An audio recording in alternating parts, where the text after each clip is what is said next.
Gəlin bugün Marie Kondo'nun o məşhur, hətta deyərdim ki, inqilabi metodundan danışaq. Bilirsiniz, söhbət sadəcə evi təmizləməkdən getmir. Söhbət evinizi və hətta bütün həyatınızı bir dəfəyə, bir dəfəlik səliqəyə salmaqdan gedir. Bəs bu necə mümkündür? Bu sadəcə təmizlikdən daha artıq bir şeydir. Həyatı kökündən dəyişən bir prosesdir. Gəlin birlikdə baxaq görək bu necə işləyir. Bu vəziyyət yəqin ki, hamımıza tanışdı. Düşünün, bütün həftə sonunu səliqə sahmana həsr etmişsiniz. Hər şey par-par parıldayır. Amma cəmi bir neçə gün keçir və bam! Sanki heç nə olmamış kimi hər yer yenə də dağınıqdır. Çox əsəbiləşdirici deyilmi? Bax, Marie Kondo buna geri qayıtma effekti deyir. Və ən maraqlısı odur ki, o deyir ki, günah sizdə deyil, problem sizin istifadə etdiyiniz metodlardadır. Yaxşı, bəs bugünkü söhbətimizdə nələrə baxacağıq? Əvvəlcə bu geri qayıtma effektinin nə olduğunu anlamağa çalışacağıq.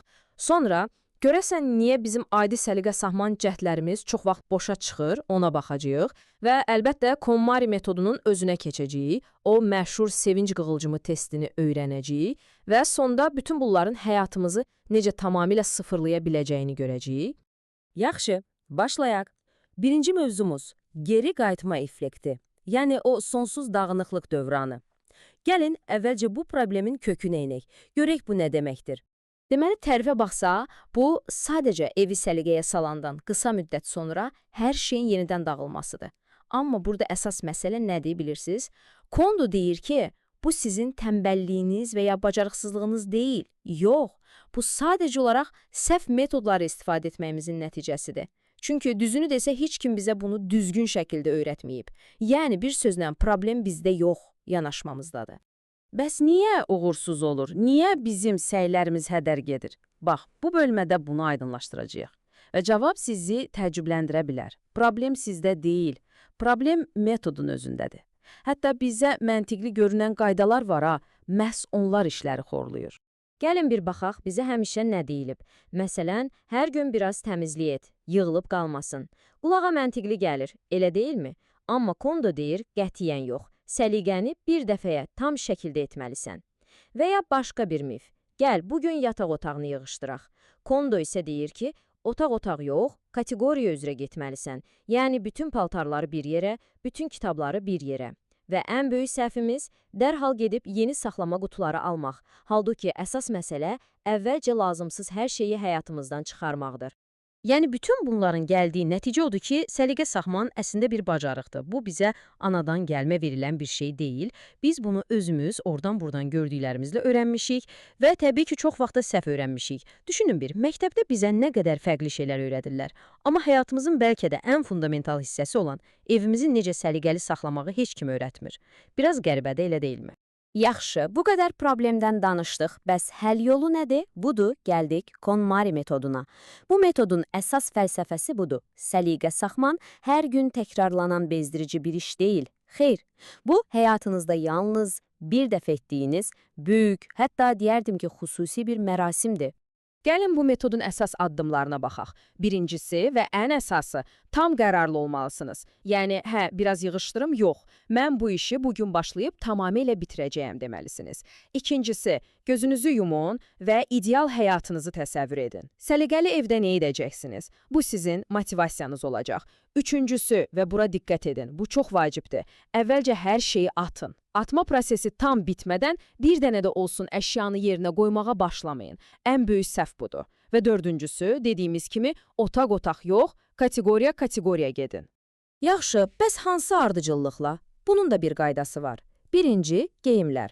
Sonra kitablar, sənədlər, komono dediyimiz müxtəlif xırda-xuruş əşyalar və ən sonda xatirələr. Bu ardıcıllıq təsadüfi deyil, çox məntiqlidir. Paltarlardan başlamaq asandır, çünki onlarla bağlı qərar vermək daha rahatdır. Bu, sanki sizin qərar vermə əzələnizi məşq etdirir. Beləcə, addım-addım irəliləyərək ən çətini olan, yəni emosional dəyəri yüksək olan xatirə əşyalarına çatanda, siz artıq bu işdə peşəkar olursunuz.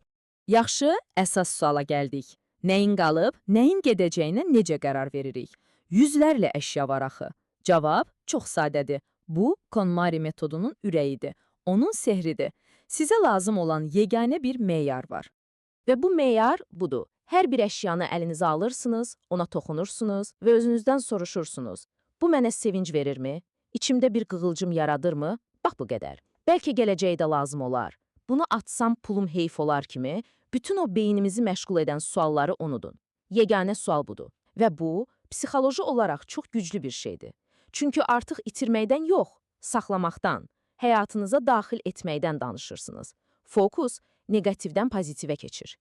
Bax, bu cümlə bütün fəlsəfəni özətləyir. Proses atmaqla bağlı deyil, saxlamaqla bağlıdır.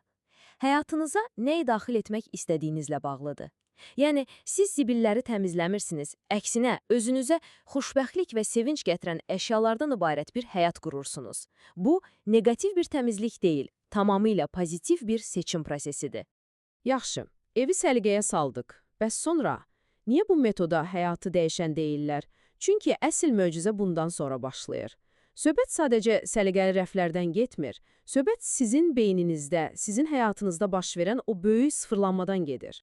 Bilirsiniz, deyirlər ki, dağınıq otaq, dağınıq ağlın göstəricisidir. Kondo bu fikri bir addım irəli aparır. O deyir ki, o fiziki dağınıqlıq var ha, o əslində bizim üçün bir qalxandır. Həyatımızdakı əsl problemlərlə üzləşməmək üçün özümüzü o əşyaların arxasında gizlədirik. Amma evinizi tamamilə səliqəyə salanda gizlənəcək heç bir yer qalmır və o zaman məcbursunuz ki, öz daxilinizə baxasınız, özünüzlə üz-üzə qalasınız. Bu, həqiqətən də həyatınızı yenidən başlatmaq kimidir.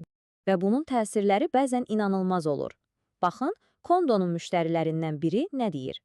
Sizin kursunuzu bitirdikdən sonra işimdən çıxdım və uşaqlıqdan arzusunda olduğum sahədə öz biznesimi qurdum. Təsəvvür edirsiniz? Səliqə sahman insana bu cür bir aydınlıq və cəsarət verə bilir. Amma dəyişikliklər təkcə karyerada olmur. Başqa bir hekayə daha da təsirlidir. Sizin kursunuz mənə həqiqətən nəyə ehtiyacım olduğunu və nəyin olmadığını anlamağa kömək etdi. Buna görə də boşanma üçün ərizə verdim. İndi çox daha xoşbəxtəm. Görürsünüz, bu proses insanın həyatındakı bütün dağınıqlığı təmizləyir. İstər əşya olsun, istərsə də münasibət. Və hətta maddi uğurlara da təsiri var. Bir başqası yazır, mənzilimi təmizlədikdən sonra satışlarımı əhəmiyyətli dərəcədə artıra bildiyimi məmnuniyyətlə bildirirəm. Deməli, səliqəli bir məkan, aydın bir ağıl deməkdir. Bu da birbaşa iş performansına təsir edir. Əslində, bütün bu prosesin bəlkə də ən dərin mənası budur. Siz hər bir əşyanı əlinizə alanda sadəcə bir obyekti yox, həm də öz keçmişinizi, keçmişdəki seçimlərinizi əlinizə alırsınız. Bu, özünüzlə bir dialoq kimidir və bu dialoqun sonunda siz gələcəkdə həqiqətən nə istədiyinizi, sizin üçün nəyin vacib olduğunu çox aydın şəkildə görməyə başlayırsınız. Yəni, yekun olaraq, bu metod sadəcə əşyaları atmaq deyil, bu həyatınızın idarəsini tamamilə öz əlinizə almaq deməkdir. Özünüzü yalnız sizə sevinc verən insanlarla, əşyalarla, işlərlə əhatə etmək deməkdir. Kondo deyir ki, əsl həyatınız evinizi səliqəyə saldıqdan sonra başlayır. Bəs sizin həyatınız necə görünəcək?